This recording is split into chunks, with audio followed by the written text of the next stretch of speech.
Good morning and welcome to the second meeting of the Public Audit and Post-Legislative Scrutiny Committee in 2020. Can I ask everyone in the public gallery to please switch off or turn your devices to silent so they don't affect the committee's work? Item number 1 is decision on taking business in private.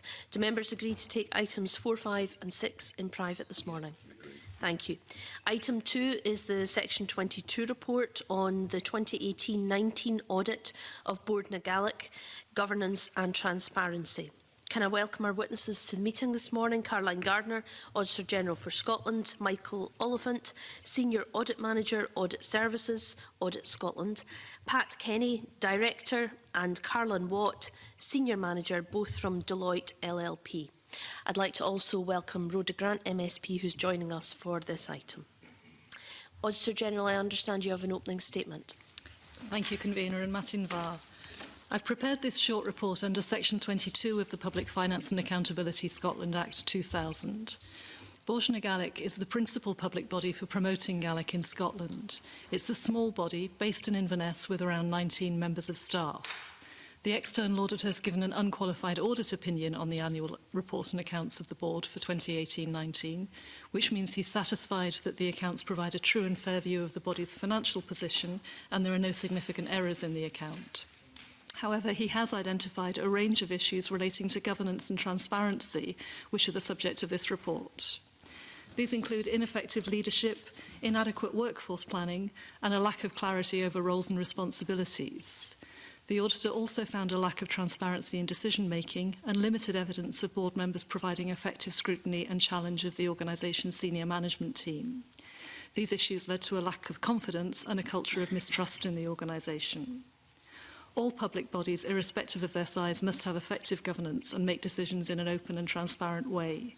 The board's leadership must demonstrate significant improvements against the issues raised by the auditor.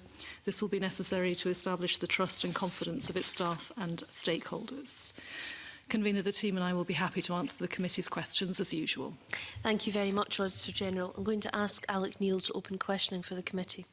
Good morning, Auditor General. Can I start with just a factual question? It seems to me this is quite a top-heavy senior management team for such a small body.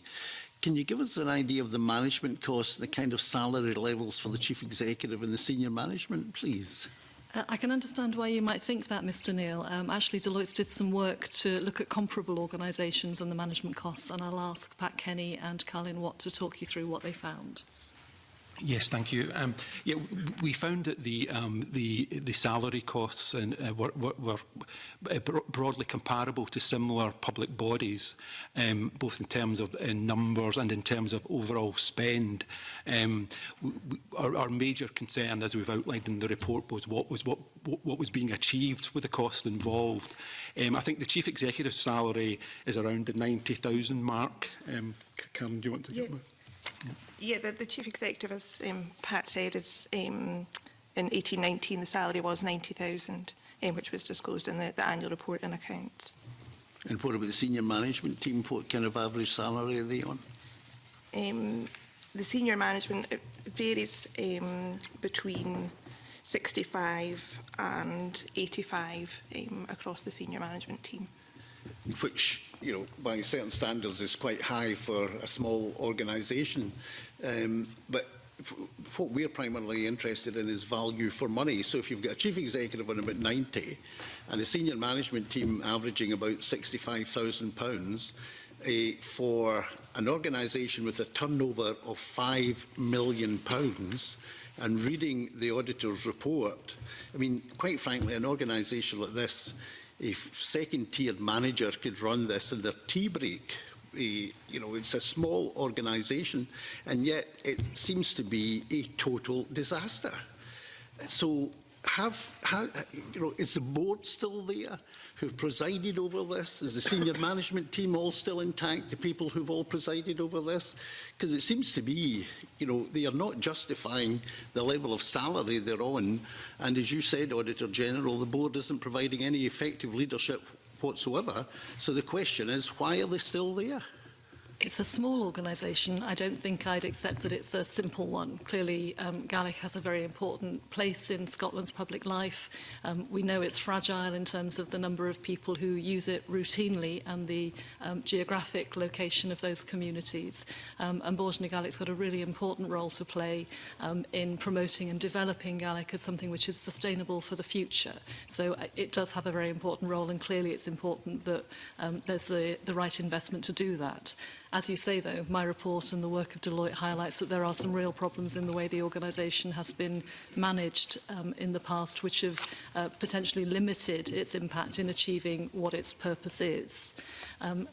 Pat and Colin may want to add to this. Our understanding is that the former chair left the board at the end of 2018.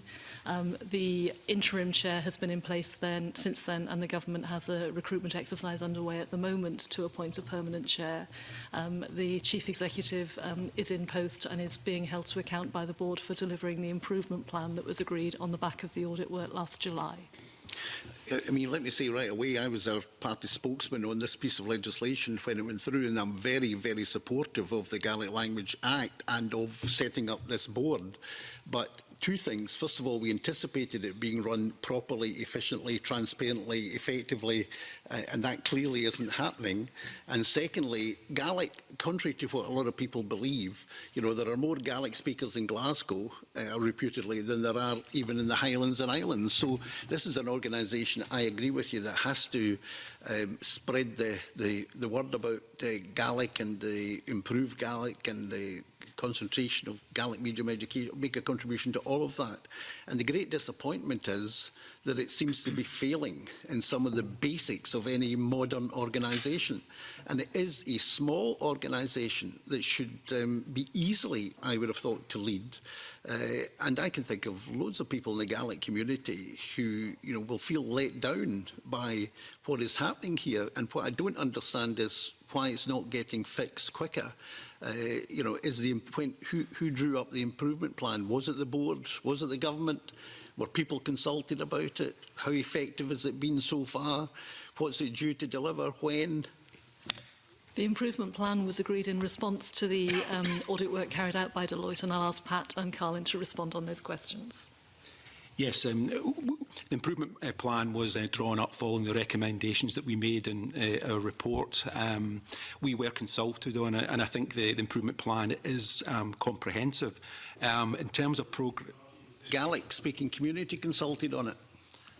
I am not aware of them being directly consulted on it. No, it was an organisational response to the audit findings. But is that not part of the problem? That this is supplier-led, producer-led, as it were, and the people, the end users, the people we want to facilitate access to Gaelic and Gaelic medium education and all the rest of it, and they weren't consulted on the improvement plan. Surely, when you're doing any business plan, certainly my experience in business is if you do the business plan and do it properly, you consult your customers before you finalise your business plan. Yeah, absolutely. I mean, I think that's a valid challenge, and I think that's something the organisation should take on board. They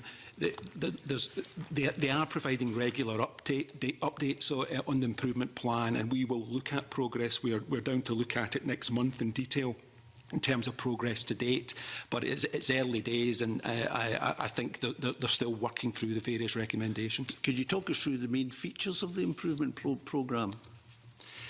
What are the main deliverables, and when are they due to be delivered? Do you want to say a bit more on the timelines? Yeah, the improvement plan identified a number of different actions that prioritise what the sort of key things that needed to be looked at initially. Some of the key things around the structure of the organisation, the board structure, the remit and responsibilities, those key things that needed to be looked at initially before looking at any of the more detailed work. So that's in place, and there is a timetable, and as Pat said, we're following up next month. But there's an improvement plan steering group that has been chaired by one of the members of the audit committee and involves staff and senior management as well, who are taking that forward and meeting regularly to to progress that. So is there any external expertise being brought in? Because clearly, you know, I wouldn't have total confidence in a board self-improving, given the record shown in this audit report. Surely there must be some external input into how to improve the board. Yeah, I totally agree, Mr Neil, and I've strongly suggested to the board that I think they need external expertise, albeit coming from the Scottish Government or elsewhere. I would have... and I've said this to them, that I would have serious concerns whether they'll deliver the improvement plan without that external expertise. So when you made that recommendation, what response did you get? That it's under active consideration. Who by? The board. And how long have they been considering it? It's been ongoing now for the last few months. Well, can you define few? I mean, I think when did you make the recommendation to them? We made the recommendations in the summer, July, August time. So we're talking 6 months ago and it's still under consideration. Does that not tell you something? This board isn't fit for purpose. I share your concern, and I would probably, to be fair to the organisation, I would want to double check with them in terms of what their intentions were for external expertise. They are, as I said earlier, working through the improvement plan. It is still early days in terms of the implementation of that. But I strongly agree that they do need external expertise to implement it. But if they've started and they've been working on the improvement plan for the last few months, how can we have confidence that they are going to come up with anything worthwhile when, you know, there's nobody externally involved? Clearly, they don't seem to be listening. I mean, you're the auditor, and they don't appear to be taking your advice. I mean, here we are, and they haven't even said one way or the other, if I read you right, that they're going to bring in external people. That sounds to me like a board with a bit of a bunker mentality if they don't feel as though they can learn from other people. I agree with your observations, and that is something that I think the committee would be entitled to question the board on. I totally agree with you. Is there a budget, an improvement plan budget? Is there a provision for an external assistance? No, that's something that we'd recommended that the board discuss with the Scottish Government sponsored division in terms of ensuring. So surely they've discussed it in the last 6 months. I'm aware that they have been discussing it, but I'm not aware of anything being agreed at present. I mean, it just seems to be more and more talk, and what we need is that professional action properly implemented and, you know, drawn up with the proper advice. I totally agree. It seems to be, I mean, everything you say reduces my level of confidence in this organisation even more. And I'm sorry to say that, because I think the work they're supposed to be doing is absolutely vital for the cultural and linguistic future of our country. So they are badly letting down people. And, you know, if they can't get their act together, then they should go. Both the senior management team and the board. They're getting paid well enough. To be fair, Mr Neil, I don't think it's fair to ask the auditors to have an opinion on that, but giving us the information. But I think we can take these issues up with the board itself. Thank you. Willie Coffey. Thank you, Martin Var. Good morning, everyone. The Auditor General, could you just say something about whether the failures in governance that we're discussing today in your report are impacting in any way on the delivery of support for the Gaelic language? I think that's a really important question, Mr Coffey. It's important for us to be clear that my report today comes out of the routine annual audit work carried out by Deloitte. It focuses on the governance and accountability of the organisation, as you can see from the report. It doesn't represent a look at the effectiveness of Bord Gaelic in carrying out its role or the value for money that it provides directly.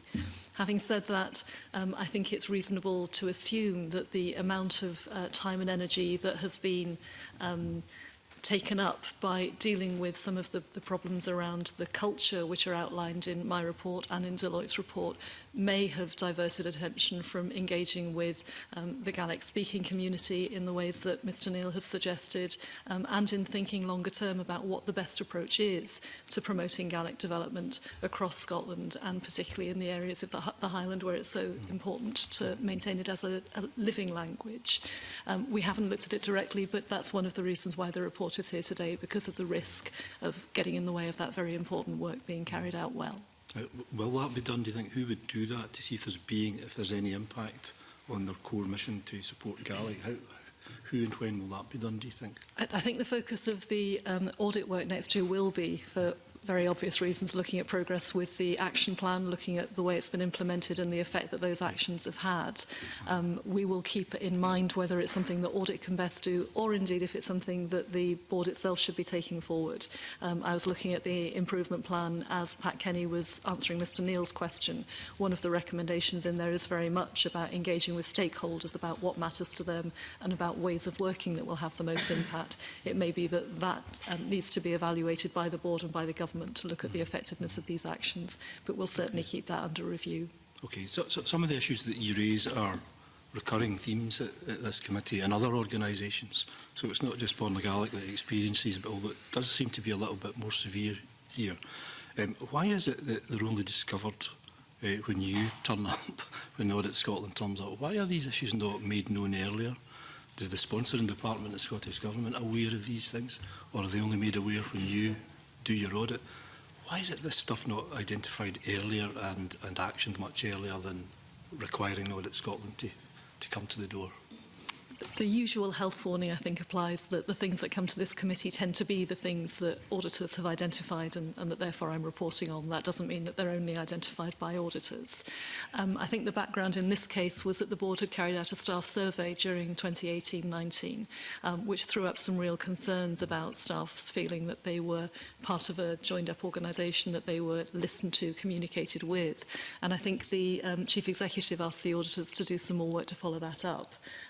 Pat and Colin may want to say more about that in a moment. So the impetus for some of the work did come from the organisation itself. When Deloitte started to do that work, they found these wider issues, which they and I have now reported on. So it often is that sort of iterative process of a concern leading to a wider net of problems that need to be addressed. Colin, do you want to add? Colin or Pat, do you want to add to that?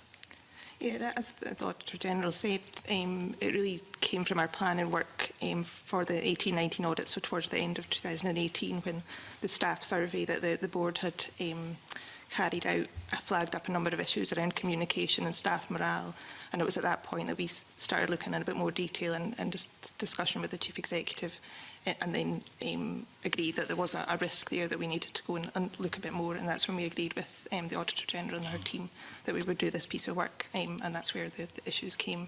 And what about the kind of sponsoring department arrangement? Is there any oversight there at all? Were they aware of what was going on, or did they suddenly become aware of it after you did your audit? No, I think they were aware of problems with the board. Some members of the committee will know that there have been concerns raised in the past around the effectiveness of the board and some of the things that Mr Neil's highlighted around engagement with the Gaelic community. I think it's also fair to say that the sponsor team found it difficult to identify really what the root of the problem was and what action would be needed to deal with that. They certainly weren't inactive. I think at one point in their more detailed report, Deloitte suggested they may have been over-involved. I think that's a difficult judgment to make. What's clear is that it was difficult to resolve the problems and that work is still very much underway. Okay, thank you very much for that. I know members have got other questions to ask, so thank you. Colin Beattie. Auditor General, your report is short, but probably I've never seen a more damning report in terms of governance and management of an organisation. It is a worry that the people are still in place. This is not the first time that a non-departmental public body has come in front of us. Do you think there is a fundamental problem that these bodies are just slightly too detached and don't get the oversight and support perhaps that they could? I think that is certainly the case for some non-departmental public bodies. As you know, as you said in your question, this isn't the first NDPB where governance problems have been reported to this committee through the work of the auditors and my reporting powers. As I said to Mr Coffey, though, we report on a number of bodies every year that are working well and effectively and that never come to your notice. I do think there is a lot of variability within the Scottish Government in how the sponsorship or the Fraser-Figure relationship works, and you've seen that in earlier evidence sessions. I think the government has recognised that, and indeed in their governance report, as part of their annual reporting last year, they highlighted the work they have underway to make that sponsorship work more consistent and try to avoid some of these problems arising in future. But you're right, we are still seeing some bodies like this where things are clearly not working as they're intended to, with potentially an impact on the services they provide. I mean, this formula has been in place for many years, indeed before the Scottish Parliament. Is it fundamentally flawed in terms of where we are now with the Parliament? Is this non-departmental public body system, is it an anachronism? I wouldn't say that. I think there are good reasons for having public bodies at some distance from government so that they can focus on delivering the services that they're there to do. We have reported in the past that it's not always clear why a public body is an NDPB or an agency or one of the other less common types of body that's around. I think my concern is in making sure that the government's oversight of those bodies, however it's carried out, is done more consistently. Michael, I'm not sure if you want to add to that as one of the Scottish Government audits here. Yeah, just in one of the things that the Scottish Government have done recently on the back, particularly of recent Section 22 reports that have been brought to this committee, they've arranged a series of workshops attended by over 100 sponsors within the Scottish Government to look at things around risks, governance, the relationships that exist between sponsor teams and NDPBs. The idea is to improve the level of training, the level of understanding between sponsor teams and NDPBs, what that relationship should look like, as well as the formal frameworks that are in place. So that's ongoing activity that's been given quite a bit of attention by the Scottish Government. Well, that sounds positive. Coming back to the issue we got at hand here, is it the case that the board and the management are either enthusiastic amateurs that are way out of their depth and unable to handle it, or are they just incompetent? It's got to be one of the two. I'm not sure there's a sort of one-word answer to that question. The board itself, I think, is made up of a range of people with a stake in Gaelic and a real commitment to it, rather than necessarily all being people with board experience and an experience of working as non-exec directors to guide an organisation and hold the executive team to account. Within the management team, there are difficulties in recruiting to some key posts. In particular, we highlight in the report the period of time for which there was no Director of Finance in place, but there have been recruitment difficulties elsewhere. And obviously, when you're looking to recruit from within the Gaelic-speaking community, the pool from which you're recruiting can be smaller. And I think there is a long history of perhaps lower level problems not being fully addressed and the legacy of those coming through. I'm sure Pat and Callum will want to add to that given their much more detailed knowledge of the organisation as auditors. Sure, thanks. I agree. I think there are definite issues and concerns with the skills and capabilities of the senior management team. And I think if you talk to board members, they will agree that there are areas for improvement in terms of skills and capability. I think there's definitely scope for the board to hold the senior management team much more to account in terms of formal performance appraisal, and we had significant concerns about that in terms of the evidence of it being done, the robustness of it. So I think, the senior management structure is no longer fit for purpose and needs to be reviewed urgently. And I think the structure below that needs to be reviewed as well. So I do agree. I think there are significant concerns over the skills and capabilities of the senior management team, so and that was identified by the audit. So how long has the board been concerned about the senior management team, and what did they actually do about it? Sorry, did you say the board? Or? Yes. How long have the board been concerned about the senior management team? I don't think our work was the catalyst for the concern, so I think that concern has been there for some period of time, if I'm frank with the committee. I think that was clear in terms of we interviewed the board, obviously, as part of our work. And those concerns came through strongly. In terms of how long exactly they'd been there, that's probably a question to ask them, but I don't think this is certainly an overnight concern, no. It doesn't reflect particularly well on the board that they knew about these issues and took no steps to rectify it. I agree. Now, the Auditor General talked about the head of finance not being on board for 15 months. Was that directly as a result of the Gaelic language requirement, or were there other factors? It wasn't directly relating to the Gaelic language. I think the previous head of finance left, and they took the decision to review that post to see whether they needed a full-time person or whether it could be done by a part-time role. So it was prevarication on the part of the board or the senior management? The senior management team in reviewing the structure in that particular role. Did they take any, I mean, what steps did they take in that period in order to cover that post? They had various, so they were speaking with another organisation to get a sort of a shared service agreement in place. But that, who was that other organisation? It was MG Alpa. They're based in Stornoway. So they are a sort of comparable Gaelic organisation. But that, due to capacity within that organisation, that sort of fell through and didn't happen. So then they went external to get external support for the finance function.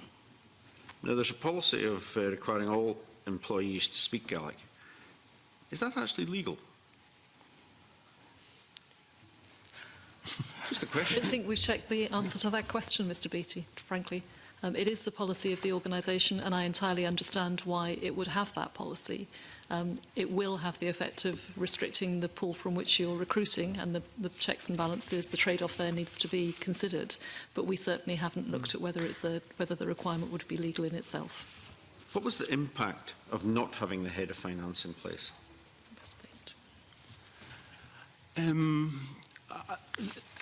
I think the impact of that was that I always think that finance needs to take a strategic role in delivering the organisational business plan and organisational outcomes.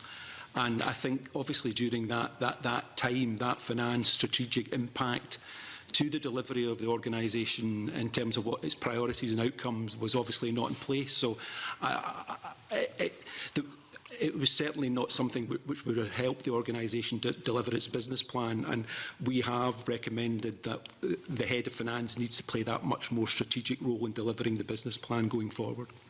Looking at the structure, who did the internal auditors report to?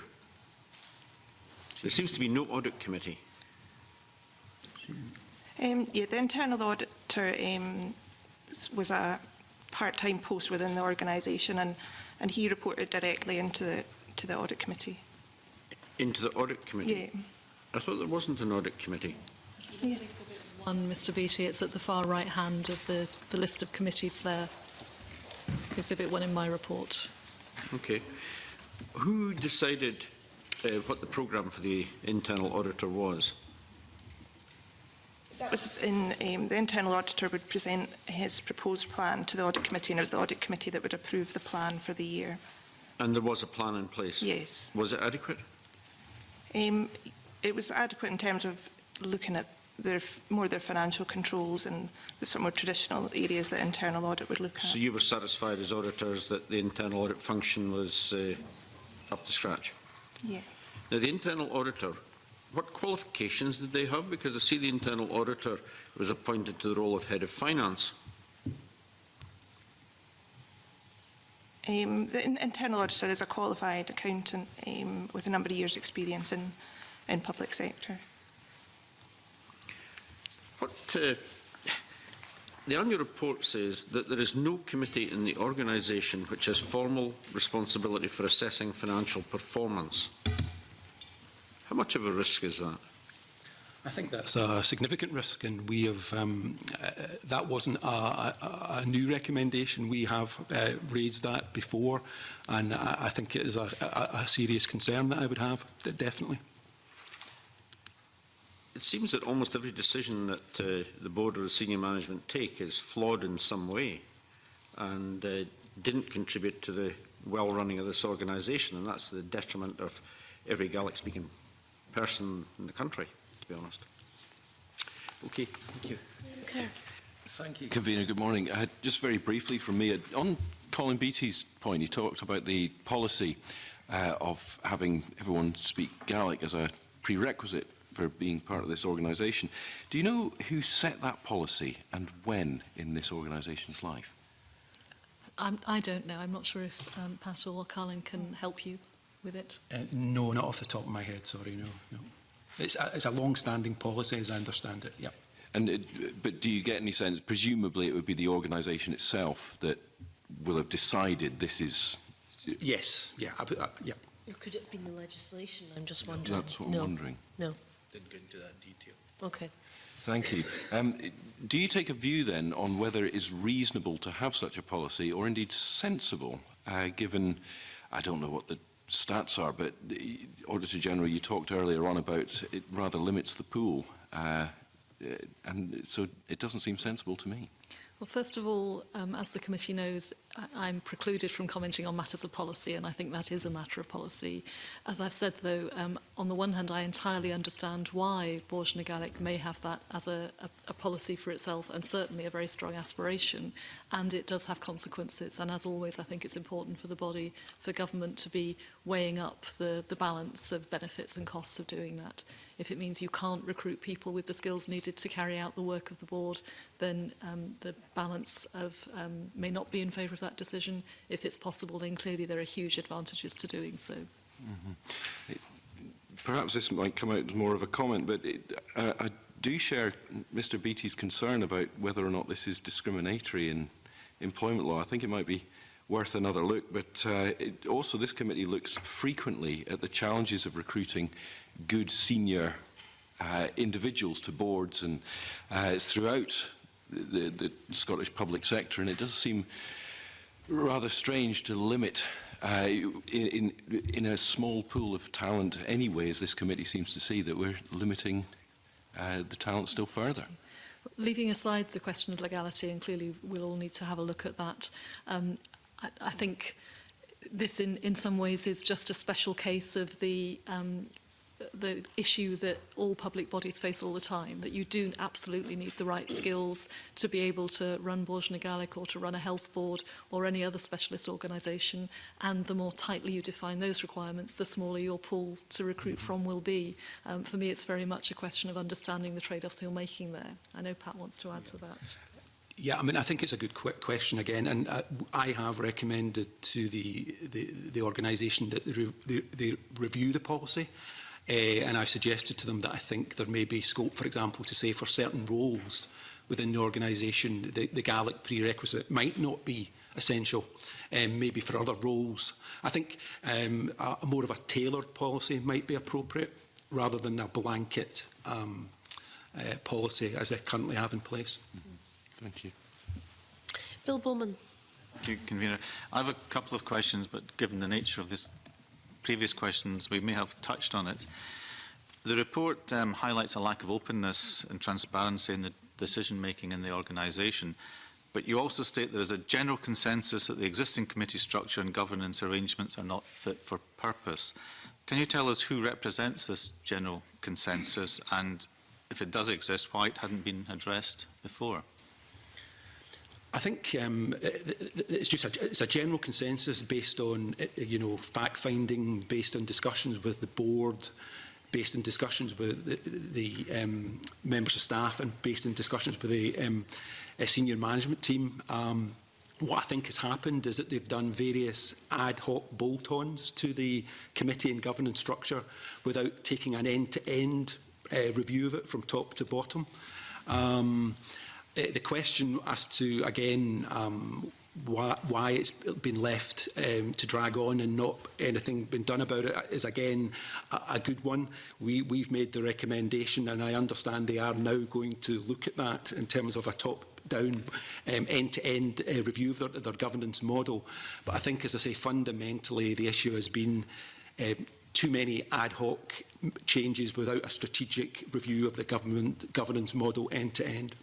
And these internal issues have spread into the Gaelic community. Other people know that this is not sorted. Yes, I would say that's a fair expectation. Yeah. And the sponsoring department, who are they in the Scottish Government? We say in the report that the board is sponsored by the Directorate for Learning within the Education, Communities and Justice portfolio of the Scottish Government. Do you know how many people are involved in dealing with this organisation?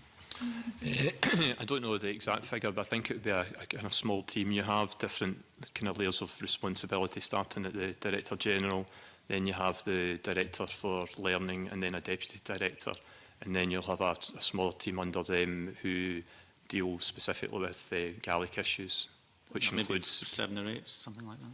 I don't know the number actually, but we can come back to you with that detail. And they wouldn't be doing it all the time? No, they'll have other responsibilities as well, I would imagine. Okay. And the question I usually ask is, where were the Audit Committee while all this was going on? I mean, do they have well, you say they have an Audit Committee, do the members have the skills, do they have the strong individuals on that committee that you need in a situation like this? One of the areas that we have recommended, because in the Audit Committee has recognised itself, it doesn't have the finance skills, and they're currently looking to recruit a board member with the relevant finance skills, so it's something that the board has recognised. I mean, can an Audit Committee function without finance skills? Not in my opinion, and that's why we've made the recommendation. Yep. And are the individuals such that they have raised this, on the board? The board are aware of it. The Audit Committee chair is a strong individual, but there are definitely concerns that across the board, the Audit Committee, there are skill gaps there which need to be addressed, definitely. One of the issues I think we had before in an NDPB was that it wasn't in the sort of central area, therefore there was a question, could it recruit people to the Audit Committee that had the skills, or were they trying to draw from, shall we say, local individuals? I mean, does the Audit Committee have members who are drawn from throughout the country, or are they very much local to Inverness? There is members that are not local to Inverness. There is people that travel in. So they have a spread. Mm-hmm. Okay. Rhoda Grant. Thank you. Just to touch, I think, on there's been some discussion about the ability to speak Gaelic and be part of the board. I think that's really important. I think the language, the working language of the board would have to be Gaelic. It would seem nonsensical to have a board set up to promote Gaelic and then be the English being the working language in that board. But I think there could be something around the commitment to learn, which could maybe bring in other people, because I think to be part of this kind of organisation, you have to be vested in what you're doing, because the language is in a perilous state, and if you're not vested in that, I think that would be an issue as well. Can I ask, have you any insight as to how the improvement plan is coming on? I know it's going to be reviewed in the next few months, but is anyone keeping closely in touch to see that progress is being made? I'll ask Pat and Carlin to give you the most up-to-date picture, but the normal cycle is that after the annual audit work is carried out, the improvement plan is agreed, and the auditor will then come back as part of their interim work, actually in the next couple of months, to look at what progress has been made in preparation for the final accounts work after the end of the financial year. There is contact in between those dates, but those are the two big blocks of work for a body like this. Carlin. Absolutely, yes. We are keeping an eye on it. We are aware of it. We are in ongoing communication and dialogue with the board. But our actual detailed follow-up work in terms of how well the improvement plan is progressing will take place next month. The other thing it's probably worth saying is that we have been pleased by the extent to which the interim chair has shown a real recognition of the problems and a commitment to the improvements that are needed to resolve them. We don't always see that, and it's a very definite feature of our engagement with the board around my report this time. Okay. There seems to be three themes to me that are going on here: the management team, the board, and the sponsoring department as well.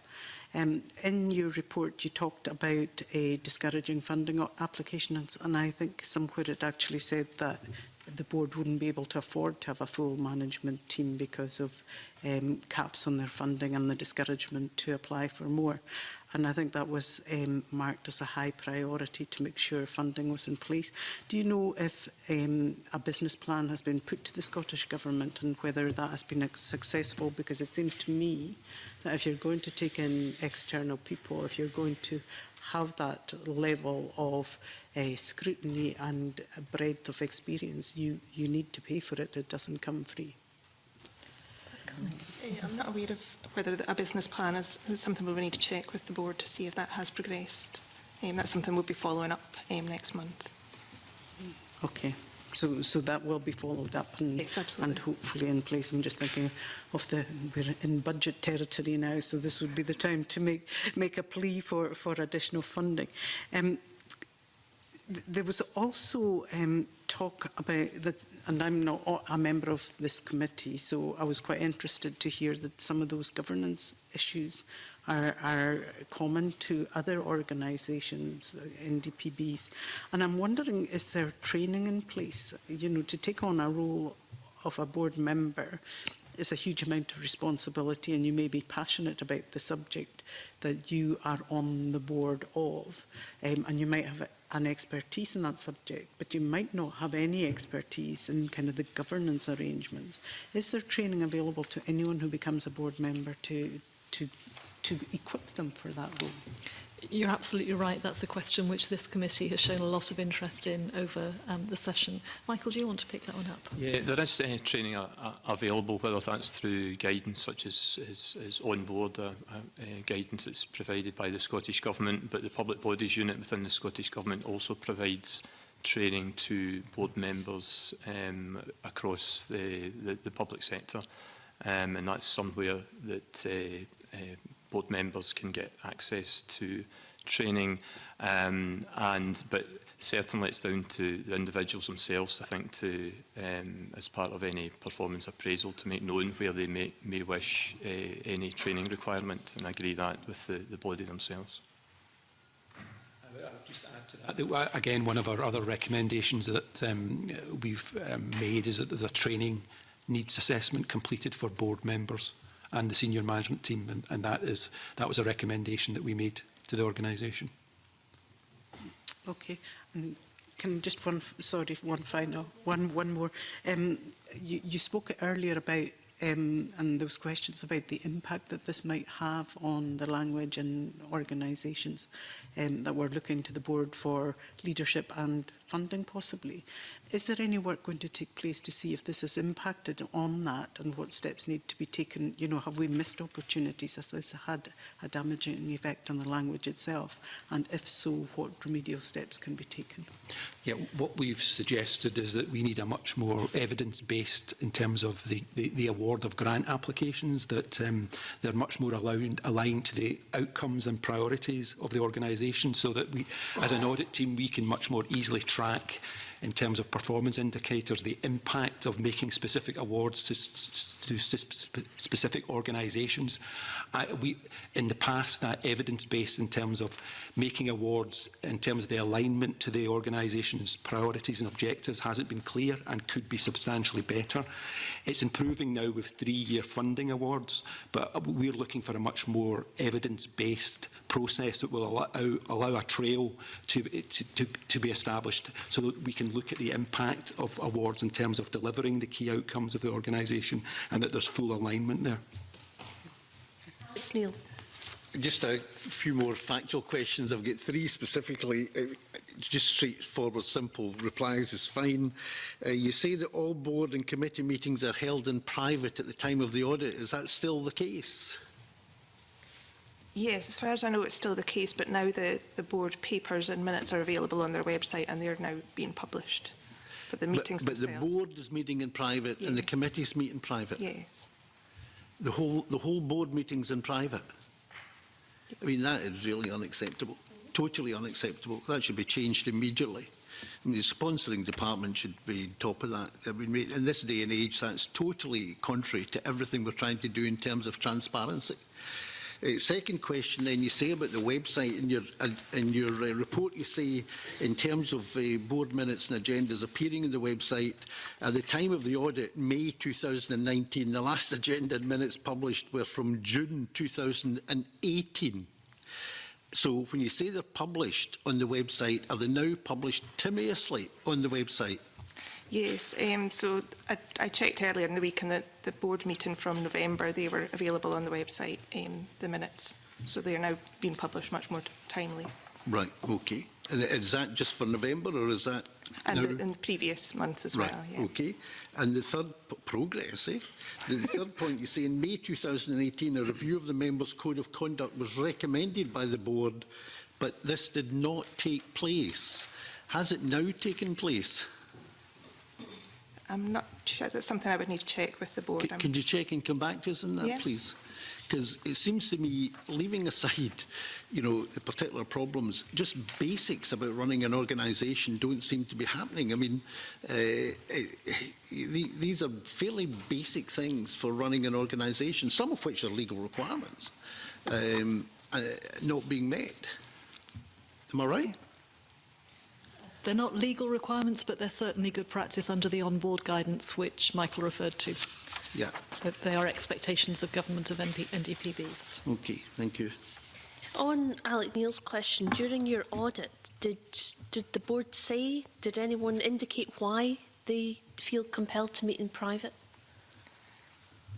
I think the response really was that they'd always been held in private, so it seemed to be a historical thing that had been in place before the current board and chief executive were in post. Okay, and did they seem comfortable with that? Were they surprised by the question at all? Yes, they were surprised that we were taking the view on that, and we did have quite a bit of discussion on it with them. So were they aware that good practice in other boards is to meet in public where possible? I suspect not, no. Really? So you just think it was ignorance? I think that is, as my colleague says, it's just the way it had always been done within this organisation, and the openness and transparency recommendation that we made was something that appeared new to them, and we had several discussions with them before it was agreed. Okay, so the whole concept of openness and transparency was new to them? In the concept in terms of the public-private dimension, certainly yes. Yeah. That's interesting. It's been a public discussion for a long time. I'll bring you in a minute, Colin. Having been and done the audit, I mean, obviously this committee will make its own decision on where we take this, but I kind of sense from your answers that you think it might be worth us probing this further with individuals responsible. Yes, I would think that would be appropriate. Caroline? Yes, I would agree. Thank you. Colin Beattie. Thank you. The board agreed an improvement plan in July 2019. Are you satisfied that improvement plan is adequate and that it is being put in place? I'm satisfied that the improvement plan was adequate and has been put in place, but my major concern, as I outlined earlier, was that I definitely believe that they will require external resource and assistance to deliver it on the ground. So just to be clear, you don't think that given their current skills and experience that they're able to deliver that, implement that plan without someone helping and guiding them? I would not be convinced that they would be able to deliver it without that, no. Okay.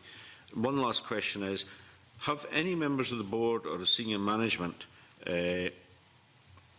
stepped down or offered to step down as a result of this report? My understanding is that the former chair left at the end of December 2018 before the end of her term of office. Carlin and Pat may be able to amplify that and add any other changes that we've seen. So there has been a few changes in board members since the report.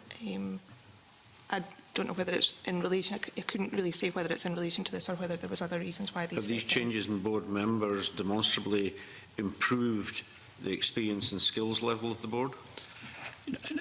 I think the changes of the board were more due to natural sort of turnover. To be honest, the board was too big before. It's now come down to a more manageable level. I think it was in, excess of 10 individuals before, which for that size of organisation, in my opinion, was totally inappropriate. So it's coming down to a level that is more manageable. But I think the changes were not directly related to the issues raised in this report. So is the board actively looking for members who have the skills to be able to support the activities? I think that's a good question, and I think that's probably something that the committee should follow up in subsequent evidence-based sessions. Is there any evidence that the new members of the board have those skills? I think the issues raised in the report were clearly expressing that the board did not have the skills and the expertise. There were serious concerns about that, and I think those concerns remain. The government is in the process of appointing a new permanent chair to the board, and I think the appointment of that person will be key to the ability to develop the board as a whole and then the organisation.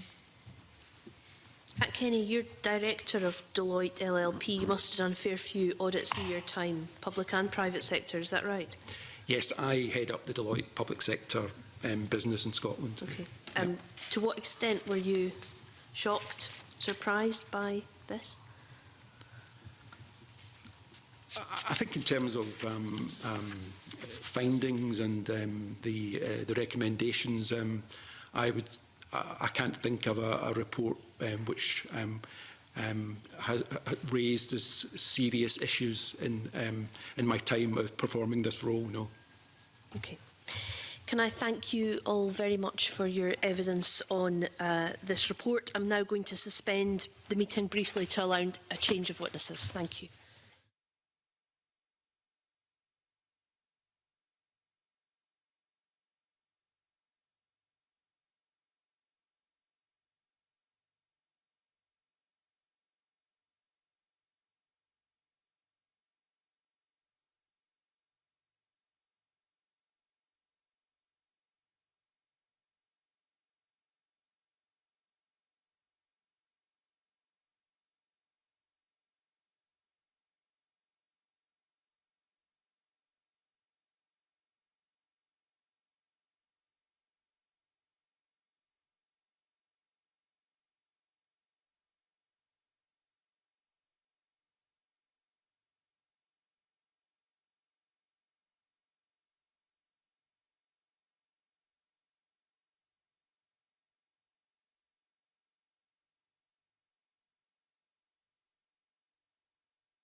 Item 3 is the Section 22 report on the 18-19 audit of NHS Lothian and the delay to the opening of the Royal Hospital for Children and Young People.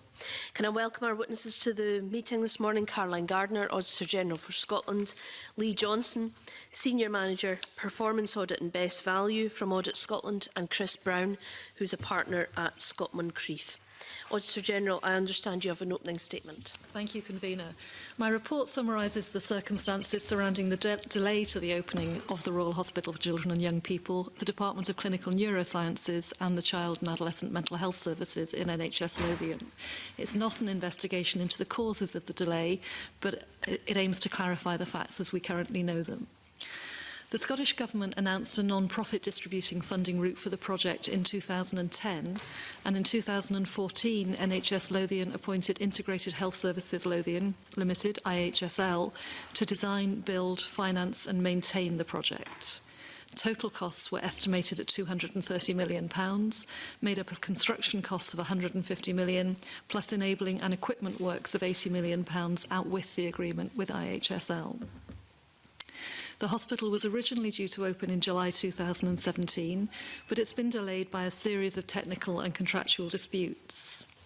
In February 2019, NHS Lothian signed a settlement agreement with IHSL with Scottish Government approval, and an £11.6 million payment was agreed. In February 2019 again, the independent tester Arcadis NV issued a certificate of practical completion and the hospital was handed over to NHS Lothian. However, in June, final compliance checks revealed that the ventilation system within the critical care department did not comply with current guidance, leading to the decision not to open the hospital on the 9th of July as planned. Since then, 2 reviews commissioned by the Cabinet Secretary for Health and Sport have been published. The first report by KPMG focused on governance arrangements. It set out a picture of confusion and human error over the interpretation of the relevant specifications and guidance, together with missed opportunities to spot and rectify that error. The second reviews by NHS National Services Scotland carried out a series of checks to ensure that the relevant technical specifications and guidance had been followed and identified a range of issues to be addressed. It's currently estimated that the additional work required to ensure the new hospital complies with the relevant specifications and guidance, as well as keeping the current site open while this happens, will cost an additional £16 million. A public inquiry will be held to examine these issues and those at the Queen Elizabeth University Hospital in Glasgow. My aim obviously doesn't preempt that inquiry, but it aims to set out a factual account of what I currently understand about the situation, based on the reviews carried out by KPMG and NHS National Service Scotland, as well as NHS Lothian's annual audit report produced by Chris Brown of Scotland-Creef. It's not the result of a full investigation into the project. Instead, it identifies a number of issues for consideration to ensure lessons are learned for future projects of this nature. These include the clarity and application of the relevant guidelines and how they were managed, the contractual implications, the roles and accountability of all the parties involved, and the effectiveness of oversight and scrutiny. My colleagues and I will do our best to answer the committee's questions as normal. Thank you very much, Auditor General. I'm going to ask Colin Beattie to open questioning for the committee. Thank you, Vera. Auditor General, I'm conscious that there's a public inquiry underway in this, and obviously we don't want to second-guess that, but there are some issues here I think that we could maybe get a little bit more texture around. You say in the report that there were a series of technical and contractual disputes which took place during 2017. Can you give us a wee bit more detail on these disputes? Certainly. Chris, do you want to pick that one up based on the audit work that you carried out at the end of 2018-19? Yeah. So there were a number of contractual disagreements between the Health Board and the contractor around the specification of the hospital. So things like drainage systems, there were issues around ventilation systems. And how did these arise? Were they, when we say the disputes, were they that the contractors weren't building according to the specifications and that had been found and there was therefore a dispute as to rectification of that, or what? So that was the nature of the dispute, really. So the Health Board their contention was just that. that the contractor wasn't building in accordance with the specification. The contractor's view was different. So it did result in quite a protracted dispute, which eventually went to a formal dispute resolution process and ended in a settlement agreement, which resulted in the Health Board paying $11.6 million to the contractor. But if the contractor didn't build according to specifications, Yeah. why is the Health Board paying? So the view that the Health Board took based on the legal advice and the technical advice it was given was that they weren't on strong enough grounds to challenge that issue with the contractor. But they were on strong enough grounds to raise disputes with the contractor about it. Yep. And yet, that's not strong enough. I mean, there must have been a process for these disputes to take place, to be discussed, to be escalated, all according, presumably, to the contract. Yeah, and that was exactly what they went through the dispute resolution process. That's exactly what that did. And yet, even at that, it wasn't strong enough? Well, the outcome of that process, the conclusion of that process, was that the Health Board didn't have strong enough grounds, it felt, to pursue the issue through legal redress. The specification's right or the specification's wrong. Isn't it as simple as that? I don't think it is as simple as that. No, I think this is one of the issues with the situation that we're reporting here, is that it's actually very complex in a major construction project to define exactly what is the responsibility of the public sector procurer and what's the responsibility of the contractor in some of these contracts. I take a very simplistic view about this. Either the specifications are according to what was agreed and what's in the contract or not. I think it depends on the level of detail that the specification goes into. So, and different contracts, different funding routes require different levels of detail in terms of the specification that the public sector will provide for a major construction project. So if the public sector simply describes what they're looking to achieve from the building in terms of their operational requirements, then it may be up to the private sector contractor, the builder, to define exactly how that will be provided. So in terms of the detailed specification. And I think this is one of the issues, is that there is some ambiguity and has been uncertainty in this project as to exactly which party is responsible for detailed specifications for some aspects of the new hospital. But even if the Health Board only specified the expected outcomes and the contractor was left largely to put in place whatever, according to regulation, will provide that outcome, if the outcome's not there, simplistically, you would think the Health Board's in a strong position. I mean, that is the purpose of the contracting model, is hopefully to achieve that outcome. The public sector specifies what it's looking for. The contractor interprets that specification and designs something which meets the requirements of the public sector. That is the intention, and that's just not what's happened in this situation for aspects of the new hospital. The comment is also... Bringing a supplementary on that very point. Willie Coffey. Thanks, Convener. The Auditor General's report on page 15, I think, points us towards that particular issue. It seems to suggest that there's an inconsistency in two documents in relation to air ventilation levels. In one part of the specification, it required 4 complete air changes per hour, and another part of the specification, it said it should be 10. I'm no expert, but I can see why that would give rise to some kind of confusion.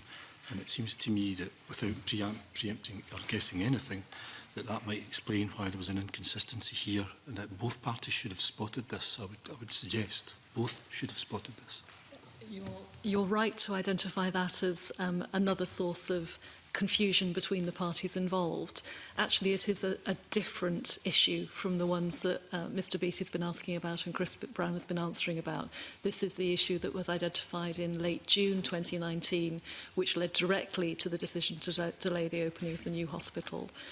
But we don't yet know in enough detail what the differences were between the contractor and NHS Lothian at the period that Chris Brown has been describing. We do know that the advice which the board took from technical and legal experts was that the risks of going ahead with legal action on the contract outweighed the potential benefits that they were likely to achieve. The settlement agreement and the settlement payment of 11.6 million were the result of that. But you're absolutely right, Mr. Coffey. One of the overarching points from my report is confusion about the application of the relevant standards and guidance and their status, and the roles and responsibilities of all of the parties involved, not just actions within NHS Lothian. Comment was also made in the report that these contractual disputes throughout 2017 were over and above what would generally be expected in such a project. Why? What's the reason for that?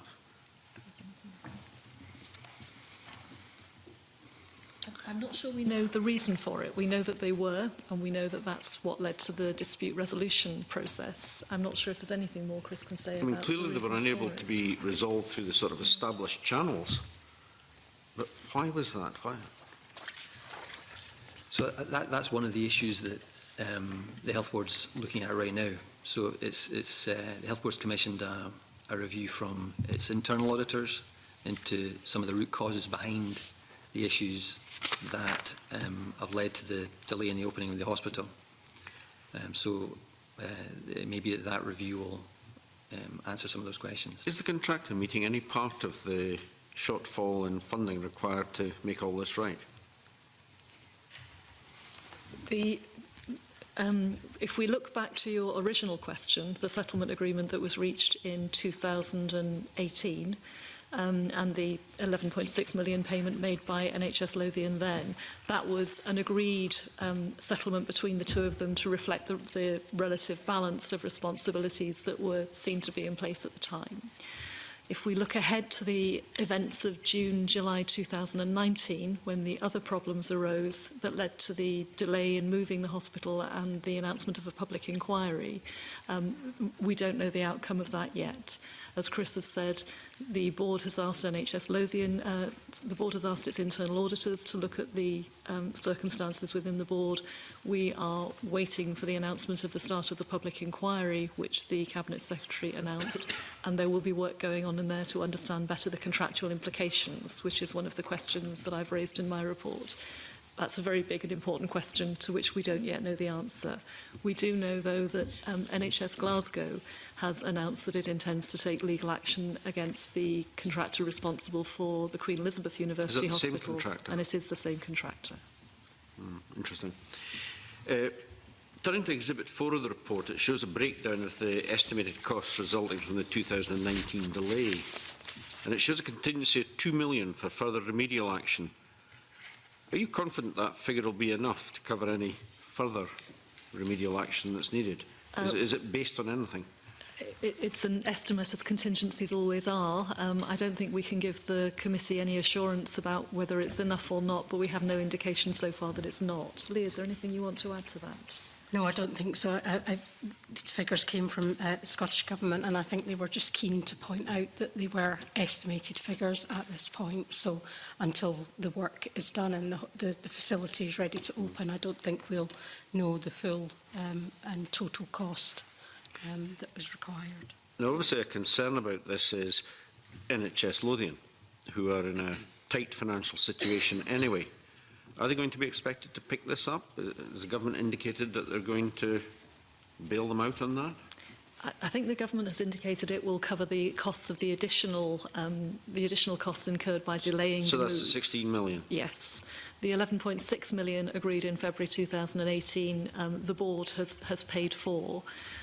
One of the reasons why I wanted to produce this report was to clarify exactly those figures, because there has been a lot of speculation in the press about what's happened to the costs overall.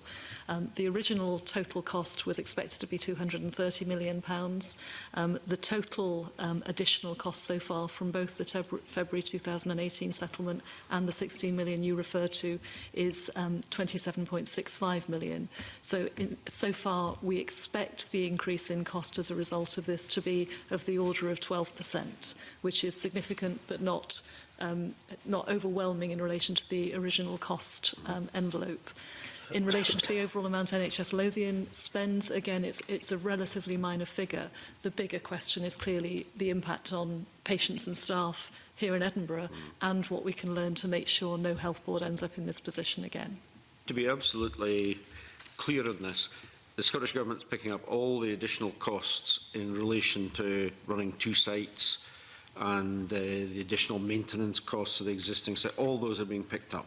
Our understanding, I think, is that the Government will meet the 16.05 million figure that you've identified from Exhibit 4 in our report, the additional costs that come as a result of the delay and needed to keep double running. So any financial difficulties NHS Lothian has arising from its day-to-day operations are not impacted by this? No, we know they do have significant financial challenges, but these shouldn't add directly to it. Okay. Last Sarwar. Good morning. Origin, I'm keen to understand the level of government oversight of the project, and also given the similarities, both in terms of who was building the hospital, but also in terms of some of the outcomes from it, understand the similarities between the Queen Elizabeth project and this one, and why, if no lessons were, or adequate lessons weren't learned, why they weren't learned. Can you just give us a very quick overview on what you understand as the level of government oversight of the project? I'll ask Lee to do that, and then I'll come back on the lessons learned question, if that's okay. So the Scottish Government obviously sat on the programme board, although we do say in our report that they didn't often attend, but they always got the minutes from those meetings. But I think there was lots of other opportunities throughout. We do say in the report that they kept in touch and they had dialogue throughout the project. There was lots of opportunities for different members of both the board and people within Scottish Government to talk about the project, to talk about the risks that were ongoing. Often it was a lot to do with the finances involved. So on you go, Johnson. In relation to the timeline and the opportunities to learn lessons between Glasgow and Edinburgh, with hindsight, it looks like that was an obvious opportunity. Actually, if you look at the dates, it's not as clear that that was the case. The Queen Elizabeth University Hospital opened in April 2015 with services fully transferred across between then and the summer of 2016. I think we weren't aware of any problems with it until around August of 2018 when we found that the glass panels crashed. It was after that that the problems around infection started to emerge, and the agreement of the contract and the construction of the Royal Hospital for Children and Young People in Edinburgh had started before that went through.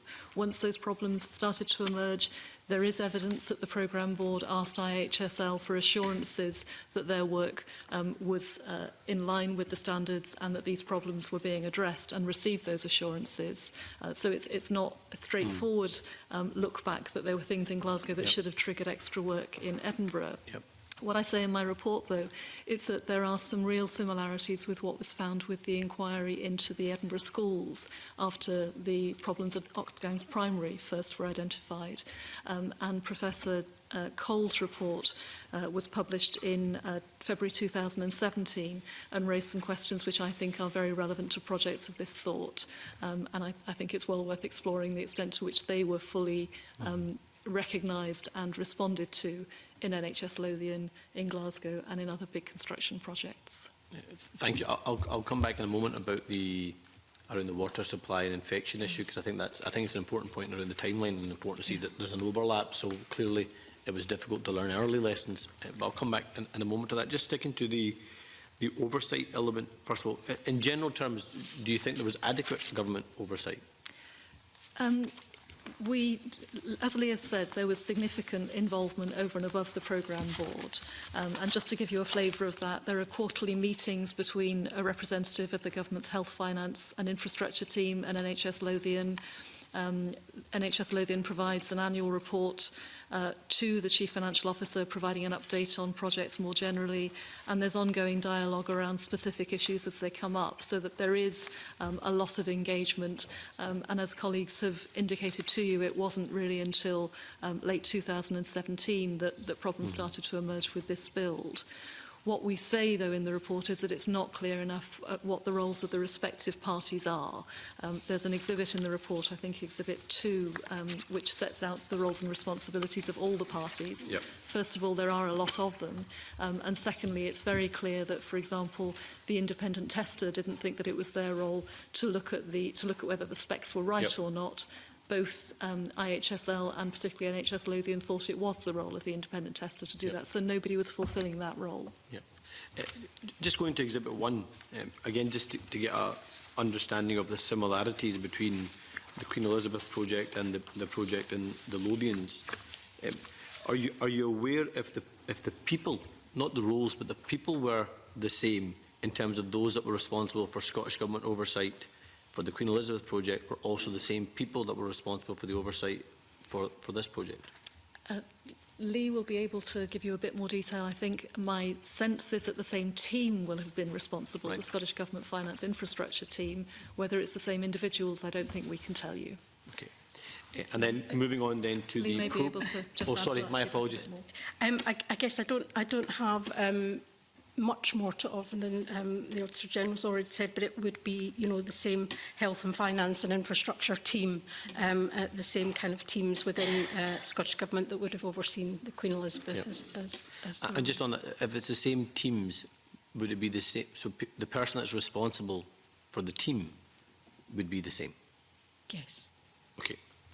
And then going on to the programme board. So the programme board was responsible for day-to-day responsibility for managing the project. You've said the Scottish Government was a member of the programme board, but quite often didn't attend. Do you know how many meetings there were and how many times the government failed to attend? I don't. I'd have to look into that. Is that something we could find out? Yes, I can look into it. Excellent. And again, in terms of the representatives on the programme board, would it be the same team that were representatives of the programme board that were representatives for this project as were for the Queen Elizabeth project? We can't answer that one for you. We haven't. This is looking at Lothian. We haven't looked at Glasgow, so I'm afraid I can't give you any detailed information. But would it be the same team in terms of Scottish Government responsibility that were the same people that sat on the programme board? Would that be the way it worked? We would expect it to be from the finance infrastructure team. Whether it's the same individuals, we don't know. Great. And then going on to the project team, which were responsible for the project activities and actually located on the individual site. What were the reporting mechanisms? Again, is there a Scottish Government representative on the project team like there is in a programme board? No. No. And so if there's no government representative, what were the reporting mechanisms from the project team to the board and to the government? The direct reporting line was from the project team to the project board. The project board's role was to oversee the project in its entirety on behalf of the NHS Lothian board. And the reporting line will have been to the board and then to the government in the ways that we've described. And would there be, not just Scottish Government, more widely, would there be similar individuals who sit on the programme board and also the project team?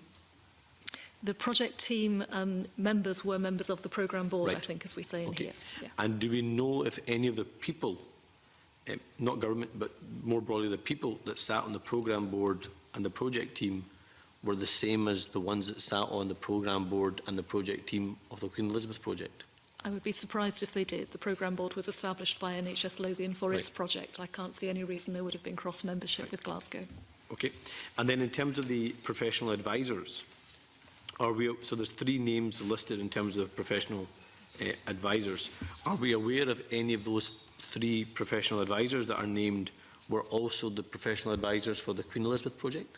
Again, we haven't checked that, Mr Sarwell. This is focusing on NHS Lothian. Is there a way of finding that out? There is. We'll see what we can do, but this is focusing on NHS Lothian, not the 2 projects together. Sound a little warning, since the Auditor General's indicated that there are legal proceedings going on between Auditor General, can you just clarify between NHS Glasgow and Clyde and the contractors? NHS Greater Glasgow and Clyde has announced that it is taking legal action against the contractor. The contractors. I think we just need to tread carefully on our questions, as some of these issues will be sub judice. No problem. Arcadis NV were the independent tester. Are they a regularly used independent tester for when we have new hospital projects across the NHS in Scotland? That's one of the functions which they commonly provide, not just to public sector clients, but more generally for big construction companies. And as I say in the report and have said this morning, one of the questions is whether people really understand the role of the independent tester and who they're working for. And then, sorry, just stepping back to the project company. What check, are you aware about what checks were done on Brookfield Multiplex before they were commissioned to do this hospital project?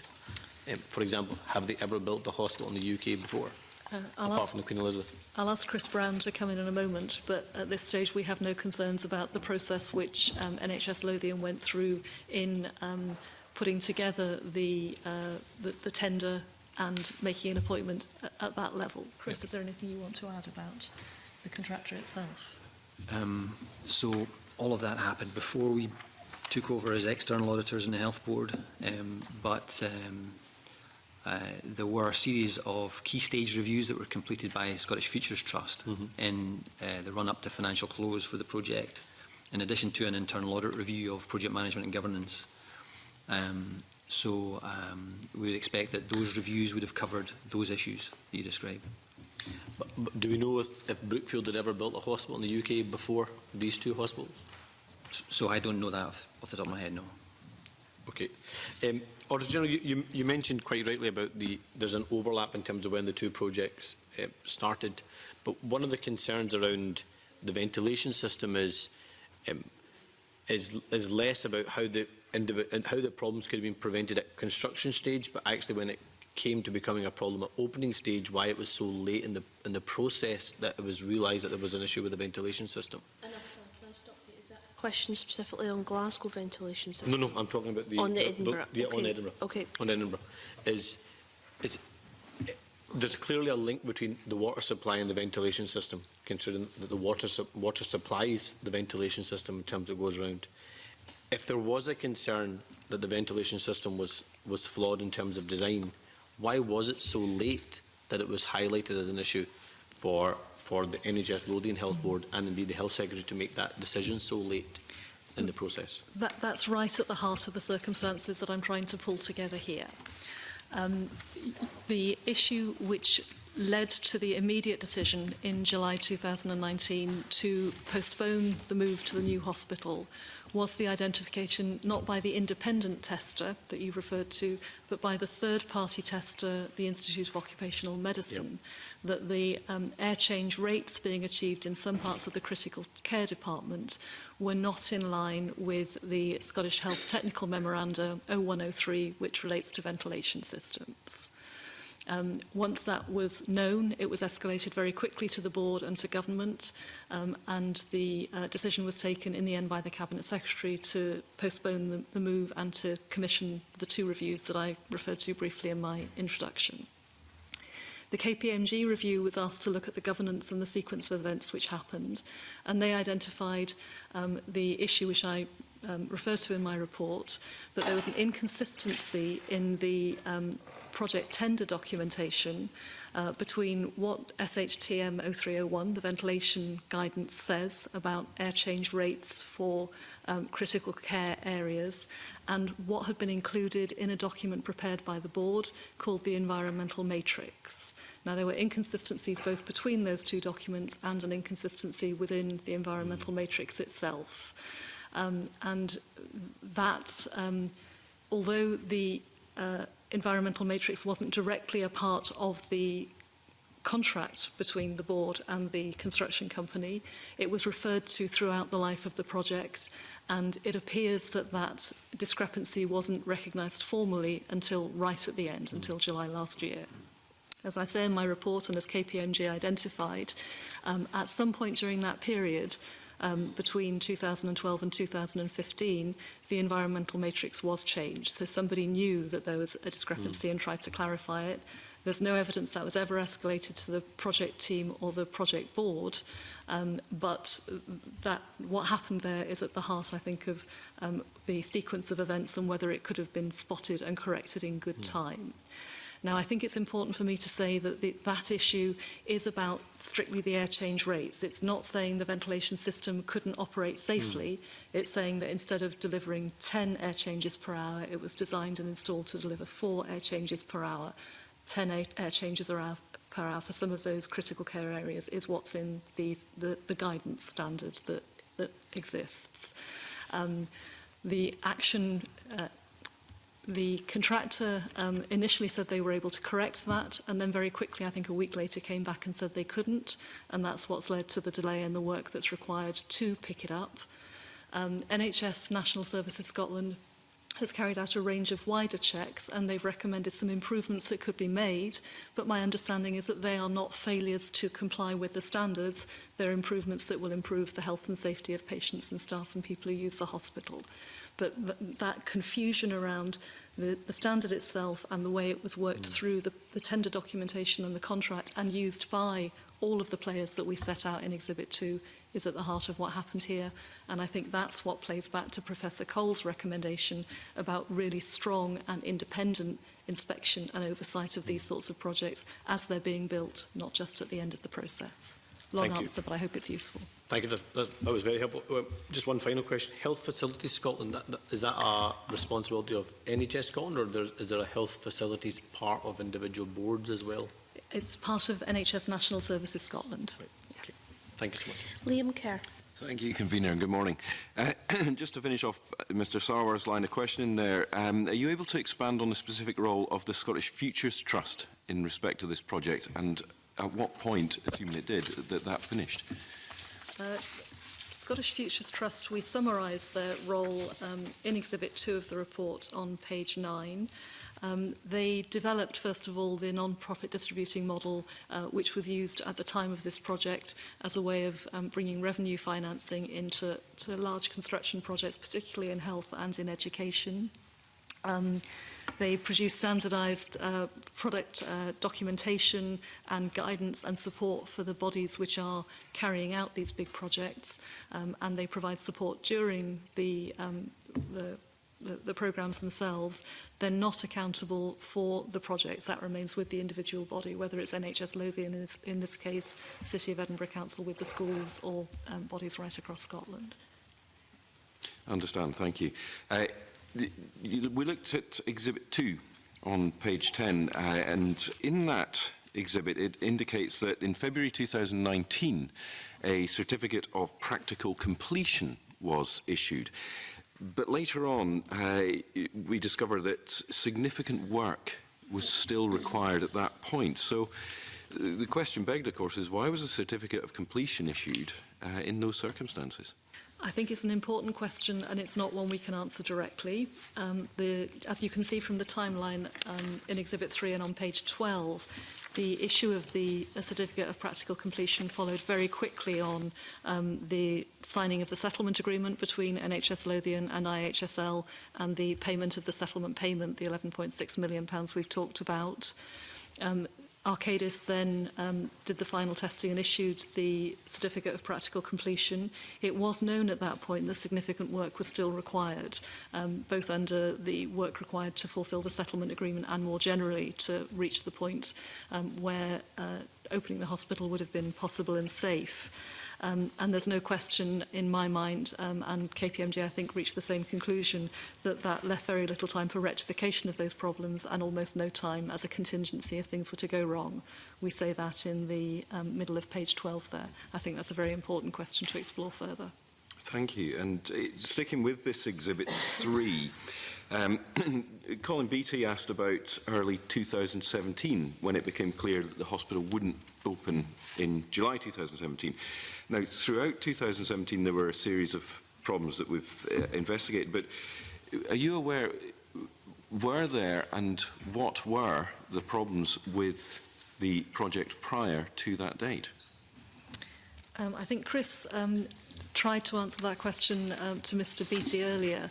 It was a range of issues to do with the way in which the hospital was being delivered and how far that matched up to the contract that had been agreed between the two parties. Chris, can I ask you just to outline that a bit further, the 2017 problems? Yeah, so we did a bit of work into this as part of our audit last year, where we looked at specifically the settlement agreement, the 11.6 million that was paid in February, and what was the basis for that payment, what was the governance like around approving and agreeing that payment, and were there any big issues around value for money. It was a high-level review, but we looked into all those areas. There was the governance we would expect to see around the project, around the process. It was the result of a lengthy dispute resolution process that looked into, specifically there ended up being three specific issues that were in dispute between the health board and the contractor. Those were issues around drainage systems, around, I think, heater batteries and fire detectors. And as I said earlier to Mr Beattie, they just weren't able to reach, the health board wasn't able to reach a position where it was able to either convince the contractor that it was the contractor's responsibility to address those issues, and based on the legal advice and the technical advice it was given, it didn't feel it felt that the risks of pursuing that through legal redress were greater than the risks of just actually making the payment and getting the hospital finished. So they went through all of the processes that we would expect to see in terms of governance, in terms of taking that kind of legal and technical advice, in terms of consulting with the Scottish Government as well. But those were the three main areas that the dispute were around, and it was very well documented through the programme board and through to the health board itself. Final question for me at this stage. Is there, in taking you right back to the start, is there any evidence of anyone anticipating the significant issues that could arise when you attach a clinical neuroscience facility onto a sick kid's initial business case? Has there been any planning at that point? I think that's a question you would have to ask either the NHS Lothian board or the government. It's not something we've looked at, and as you say, those decisions go right back to 2010, 2012, I think. I will ask the question, but Auditor General, do I take from that answer that at this moment you have no evidence before you that would suggest that planning took place? I haven't looked for that evidence. As I said, this isn't a performance audit into what's happened at the Royal Hospital for Children and Young People. It's been an attempt to pull together for the committee what is known at this stage from the annual audit work, the KPMG review and the NHS National Services Scotland reviews. So it's a synthesis, but we know there are some questions left outstanding. Thank you. Bill Bowman. Thank you, Convener. Just talking about some of the reviews that have been carried out or about to be carried out. In paragraph 34, you say that NHS Lothian is asking its internal auditors to carry out a review, 2 phases, the second one dependent on the first. The first one will produce a timeline of key events and decisions, the scope and remit of advisors, and look at the root cause.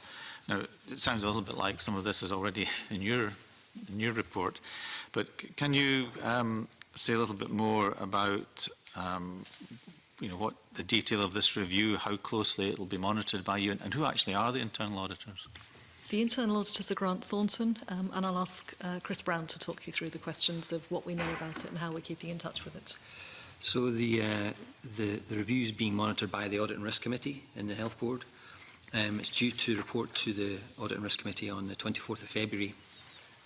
So that's phase 1. The phase 1 report is due to be finalised by the 24th of February. And what it's really trying to do is, I think, build on the work from the KPMG report and the work in the Section 22 report to try and understand what are the actual root causes behind the issues that led to the delay in the opening of the hospital. So specifically the issues that are flagged up in the Auditor General's report around the discrepancies between the environmental matrix and the Health Technical Memorandum, and what impact that had on the completion of the project, and the governance and the scrutiny that existed around those areas. I'll just mention for the record, I used to be a partner in KPMG, since we've mentioned their report here. I'm looking to those other two reviews, the ones carried out by NSS and KPMG. The KPMG one, I think as somebody mentioned, spoke of a picture of human error and confusion over the interpretation of the relevant specifications and guidance, and missed opportunities to spot and rectify that error. I mean, given that, well, I suppose the question is, how many of the characters that refers to are still involved in NHS Lothian, and what comfort would you take from them saying they will act on a report that comes to them now? I think at this stage we aren't aware of either any disciplinary action that's been taken, or indeed of any grounds for disciplinary action at this point. That's very much the purpose of the internal audit work that Chris Brown's been outlining for you. I think we are assured both that the board itself is taking very seriously the problems that have emerged here and the need to understand the root causes of it. And the Cabinet Secretary, in her statement to Parliament before Christmas, provided assurance to Parliament that she and her officials were keeping a close eye on the way in which that was being done, both to make sure that good employment practice is followed, but also that proper accountability is delivered. I mean, I think that the type of review that I think you mentioned, Grant Thornton, and we've seen their work elsewhere, would be done in a particularly forensic way, given the potential for litigation around it. I mean, you would expect that to be almost of the sort of expert witness level? They're acting as internal auditors, so I assume their starting point will be the usual process of doing everything they can to evidence and document the facts, the sequence of events of what happened. I think what happens next will depend on what they find. Chris, do you want to add anything to that? No, I don't think I can add anything to that. Sure. So coming back to the other reviews, the NSS review that you say NHS Lothian has drawn up action plans. Can you provide us a little bit more example on these, on the progress made against the timescales on these action plans? The action plans were published shortly after both of the, after each of the National Services Scotland reviews were published. They are very detailed in my view and very specific. They're clear about what action will be taken, about timescales and about responsibilities, and they're being monitored by the board itself. I think that's part of what Chris will be looking at as part of the audit work when that picks up again in NHS Lothian, and I'm certain it will be part of the process the Scottish Government is going through before it decides that it's safe to open the new hospital and transfer services during 2020. So when might we hear from either of you on that again? Chris, do you want to? That's definitely something we'll be picking up as part of our audit reports towards the end of June. That's when we normally report. We can bring forward aspects of our reporting if we need to do that. Okay, thank you. Willie Coffey. Thanks, Kenny. Just a brief question again back on the ventilation issue, Caroline, on page 15 of your report. Did KPMG try to identify who or what was responsible for this inconsistency between the matrix and the SHTM occurring, the 4 and the 10 air changes per hour? Did they try to identify who and how that came about? They didn't identify who was responsible for it. They did identify, though, that there were questions about the clarity and the application of what are referred to as the standards. Although they've been referred to as standards, they're actually formally guidance. The way in which they were translated into the tender documentation, an error was introduced with this environmental matrix that included a different standard for air change rates from what's in the SHTM 0301. And in any case, there are some questions about where, for example, different types of accommodation within a hospital overlap, which standards should apply. So if you're talking about a utility area within a critical care unit, should you be applying the critical care air change rate of 10 air changes per hour, or the utility room air change rate of 4. There are some areas like that which KPMG suggested could be clearer to make it more likely that everybody would agree how the standards should apply in practice. Somebody changed the wording though and inserted isolation cubicles, so then people thought it only applied to those. Did KPMG not try and find out who made that change? They said they weren't able to identify who did it. It happened sometime between 2012 and 2015. There's a version dated 2015 which is different. They weren't able to identify who did it. I assume the internal audit will be looking to see if they can identify that. It may, of course, not have been within NHS Lothian. We don't know. Okay, thank you. Thanks, Convener. Alex Neil.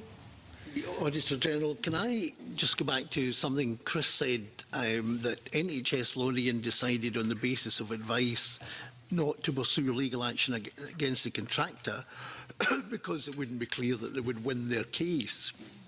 Now, given the experience of the National Health Service in procuring hospitals and wider procurement issues within government, is there not a lesson to be learned here that in contracts it should be very clear who is responsible for what, whether the contractor is responsible for various things or whether the customer is responsible or a third party is responsible?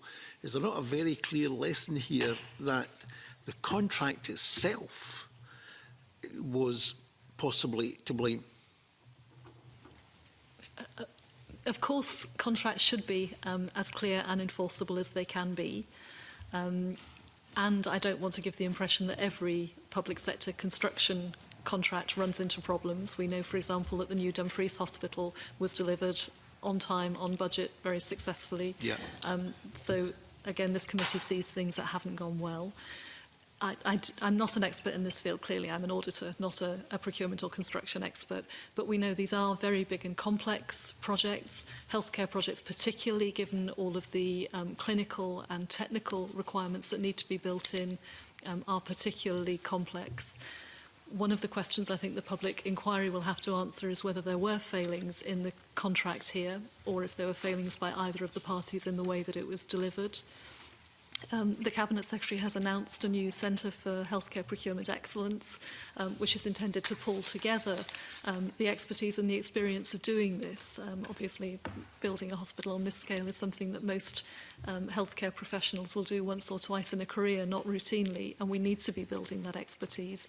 But it's a question which is at the heart of this, Mr Neil. I can't answer it, but I think we need to recognise the complexity while also recognising that something went wrong in this case. And is there not now another dimension to this with the involvement of SFT through the NPD model? Because we've ended up in a position here where we have a hospital that's not opened, it's not operational, and yet NHS Lothian is in a contractual position that it has to pay £1.35 million a month, even although it could be many months, yet my understanding is before the hospital is occupied. Surely we must never get into that position again, where we are paying for something that hasn't been delivered. That's clearly deeply unsatisfactory. The question I've got is less about the role of the Scottish Futures Trust than about the role of the independent tester and the issue of the Certificate of Practical Completion back in February 2019. That's the point at which the building was handed over to NHS Lothian and they became liable for the monthly payments. At that point, it was known there was much more work to be done and that the time was tight for completing it before the planned opening in July. That's before the issues with the ventilation system were identified. I think it's really important that we're all clear why that certificate was issued, given the known problems there were at that point in time. But maybe there's a need still to look at the NPD contract to see if lessons can be learned in terms of that as well. I think the review, the public inquiry needs to be wide-ranging. I'm conscious that when Professor Cole looked at the Edinburgh schools, he found that the NPD vehicle wasn't a significant cause of the problems at all. Yep. It was much more about the oversight of the construction work and the assumptions that different parties were making about who was doing that. Right. Just on the... Sorry. Just add just a brief comment. I think one of the complications in this particular project as well is that the funding model changed. So it was originally a capital funded project, which is one of the reasons I think that the Health Board developed the environmental matrix, because that would be their responsibility normally under a capital funded project. and then the funding route changed from capital funded to NPD. And the Health Board had spent some money developing that matrix and took the view, I think, again, based on advice, that it should provide that information to the contractor to help them, hopefully help them and speed up the process of them developing their specification. So they ended up providing information that they normally wouldn't provide under an NPD project, simply because they started it off as a capital project. And maybe there's a lesson in there as well. Yeah. In terms of the public inquiry, has it actually started yet? And do we know what the kind of, and I know this is how long's a piece of string, because once you start a public inquiry, you never know when it's going to finish, but have we any rough idea how long it will take? The Cabinet Secretary for Health and Sport announced before Christmas that Lord Brodie would lead the public inquiry. What we know at this point is that she was due to meet him before Christmas to discuss the terms of reference and the timescales, with the intention of providing an update to Parliament early in the new year. We haven't seen that yet, right. And no more than that. Okay, because it's difficult for us to reach, I think, any conclusions on this until we've seen the outcome of the public inquiry, quite frankly. You know, a lot now depends on the public inquiry, both in terms of Edinburgh and Glasgow. It does, and we know that public inquiry timescales are long, much longer than audit timescales. Yeah, absolutely. My final question is, in terms of the additional cost of £27.6 million, as things stand at this point in time, how robust do you think that estimate is? The 11.6 million of that is the settlement payment that was agreed and paid in February and the other last 16 year. million. The other 16 million is the government's estimate in the latter half of 2019 for the double running costs and for the improvements that were needed to the facilities that are continuing to be used. As Lee said earlier, we're not in a position to give you assurance that they won't be exceeded. We so far have no information that they will be, so they're the best estimates at this stage. But presumably you'll be keeping a close eye on it. As we do with everything, Mr. Neil. Absolutely. Thank you. Liam Kerr. A couple of quick questions from me, if I may, Auditor General. The first, forgive me if I've missed this during this evidence session, but at paragraph 29, page 17, your report states that the Scottish Government has appointed a new senior programme director to the project, but that senior programme director has a substantive role as a director of strategy at NSS. Can you just clarify for me, does the post holder work on the project full-time, or are they double covered? Yes, they currently work on the project full-time.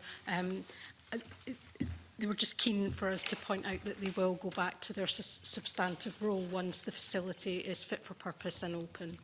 Understand. Final question from me. Do you know what is the progress with the disposal of the old sick kids site and the proposed distribution of the proceeds from that, given that I understand the NHS holds some of it, but there is a charitable endowment fund which owns a considerable proportion of the assets? I can't help you very much with that at the moment. I only know what's been reported in the press at this stage. Chris, I'm not sure if there's anything you can add. No, I can't answer that question in detail, no. Thank you. Thank you very much indeed for your evidence this morning. I now close the public part of this meeting as the committee moves into private session.